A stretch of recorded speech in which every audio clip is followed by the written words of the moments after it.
पहले ही दिन कहा था, ये हमारे घर के सेठ हैं और हम इनके दास हैं। अब लोग कह तो देते हैं कि ये हमारे घर के मालिक है, लेकिन उस जैसा व्यवहार नहीं करते हैं।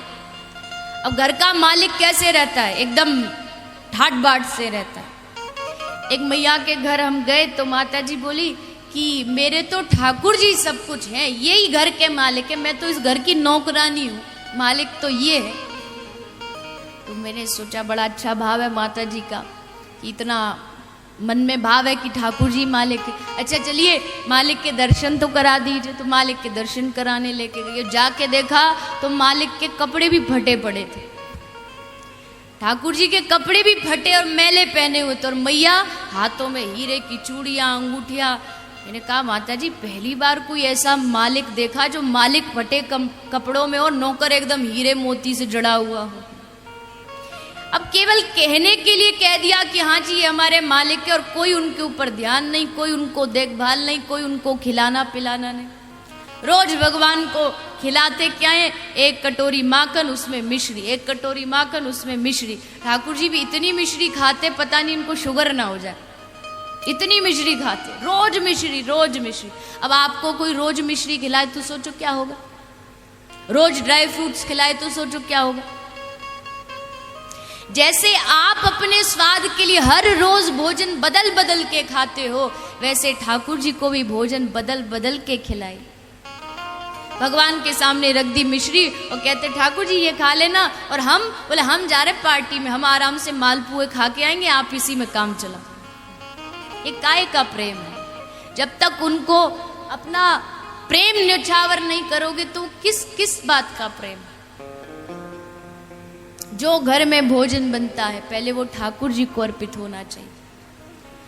भोजन, क्योंकि जैसा खाओ अन्न वैसा हो मन, जैसा अन्न खाएंगे वैसा मन होगा। अब अन्न ऐसा है मालूम नहीं कहाँ से आया है, उसमें क्या दोष है, कितने कीटाणु, आजकल पेस्टिसाइड्स होता है, कितने कीटाणु मरते हैं अन्न के अंदर, तो उसको हम खाएंगे तो हमारी विचारधारा अच्छी कहाँ से होगी? उसके लिए तो पहले अन्न का भोग लगाएं। माता जी आप ठाकुर जी का भोग, माताओं ध्यान देना, आप ठाकुर जी का भोग अगर आपको लगाना है तो अपने हाथ से भोजन बनाइएगा। जरूर आप अपने घर परिवार के लिए समय का अभाव है तो अलग विषय है कि आप घर में रसोईया रख लेते हैं, वो भोजन बना देता है, सब खा लेते हैं। लेकिन ये याद रखना, भोजन बनाते समय जो विचार भोजन बनाने वाले के मन में रहेगा वही उस अन्न में जाएगा, और उसी अन्न को जो खाएगा उसको वैसा ही फल मिले। यशोदा मैया के घर कम दास दासी नहीं थे, लेकिन जब कन्हैया के लिए माखन निकलता था तो मैया स्वयं निकालती थी। ठाकुर जी की सेवा नौकरों से नहीं होती है। कई घर ऐसे होते हैं, बोले हम तो रोज सुबह पंडित जी आते, घंटे पूजा करके चले जाते। अरे पंडित जी पूजा करेंगे तो पंडित जी को फल मिलेगा, पंडित जी खाना खाएंगे तो पंडित जी का पेट भरेगा, आपका थोड़ी भरेगा। भगवान की सेवा में कभी भी प्रॉक्सी नहीं चलती है, ये कर लेगा और हमें फल मिल जाएगा, ऐसा नहीं, स्वयं करना पड़ता है। भोजन बनाते समय मैया जो सोचती है और बालक जो खाते वही मन जा उसके विचार जाता। एक बड़ा भारी विज्ञान है, साइंस है ये। भोजन बनाते समय, भोजन परोसते समय क्या मन में व्यवहार है। अब बच्चा एग्जाम के लिए जा रहा है, उसका पेपर है, एग्जाम के लिए जा रहा है, और मैया उसको सुबह सुबह एक गिलास दूध पिलाती है कि थोड़ा बुद्धि ठीक रहेगी। अब उस दूध में थोड़ा सा चीनी डाला और पकड़ के उसको घोल रही है।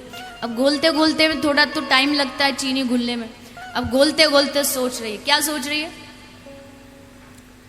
ये तो पक्का फेल होगा, पूरी साल तो कुछ पढ़ा ही नहीं, मैंने तो इसे पढ़ते देखा ही नहीं, पक्का फेल होगा। अब मैया क्या सोच रही है? मैं चीनी घोल रही हूं, पर असलियत यह है कि वो चीनी के साथ साथ उस दूध में कुछ और भी घोल रही है, और वो उसके नकारात्मक विचार, और उसी को घोल के फिर बेटे को कहती है ले बेटा पी, इससे बुद्धि आएगी। अब आपने जो करना था वो तो पहले ही दूध में मिला दिया। विचार एक बहुत बड़ा भूमिका हमारे जीवन में निभाते हैं, और वो है हमारे विचार।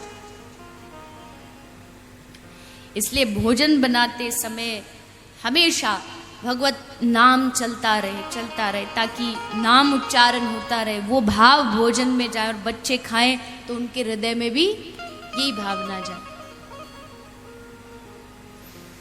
तो ठाकुर जी की सेवा स्वयं अपने हाथों से करे, उनका भाव, उनका भोग, उनका शयन, उनका स्नान अपने हाथों से जितना समय हो उस हिसाब से ठाकुर जी की सेवा करें और उनसे प्रेम करें।